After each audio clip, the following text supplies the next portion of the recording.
कृष्ण हरी माऊली. रामकृष्ण हरी. आपलं नाव काय? लालाराम भाऊ गायकवाड. आपण कुठले? बीड. बीडचे आपण. आपण किती वर्षापासून वारी करता? 30 वर्षापासून. 30 वर्षापासून. बापरे, दरवर्षी आपण वारीत येत असतो, तर हा अनुभव कसा वाटतो आपल्याला? असा सोहळा स्वर्गात बी नाही ताई. लय भारी सोहळा आणि याची संगत जर केली तर काहीच कमी नाही. माऊली खूप महत्वाचं बोललं की हा पंढरी वारीचा, आषाढी वारीचा सोहळा असतं, तर मग दरवर्षी आपण येतो, तर प्रत्येक वर्षी नवीन काही वाटतं का आपल्याला? सगळं नवीनच, गोड गोड आहे सगळं. सगळं आनंदच आहे. असली वारी ह्या पुण्यामध्ये पुण्य तर कुठंच नाही.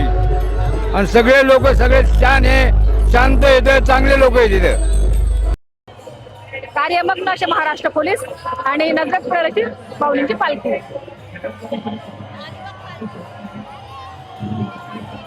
इथे पालखी रथाला एकच बैलजोडी आहे, पण जेव्हा हा पालखी रथ शिवे घाटावर चढायला लागतो तेव्हा तिथे 5 जोड्या या रथाला असतात.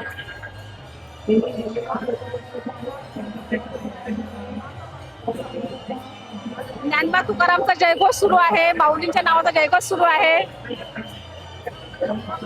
माऊली माऊली माऊली माऊली माऊली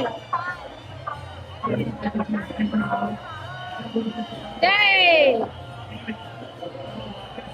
जय. आपण बघू शकता की हडपसर मध्ये माऊलींचं भव्य असं स्वागत होत आहे, हजारो लाखोंच्या जनसमुदायात. आणि इथं सगळ्यांच्या आनंदाला, भक्तीला, प्रेमाला उधाण आलेलं आहे असं आपण म्हणू शकतो.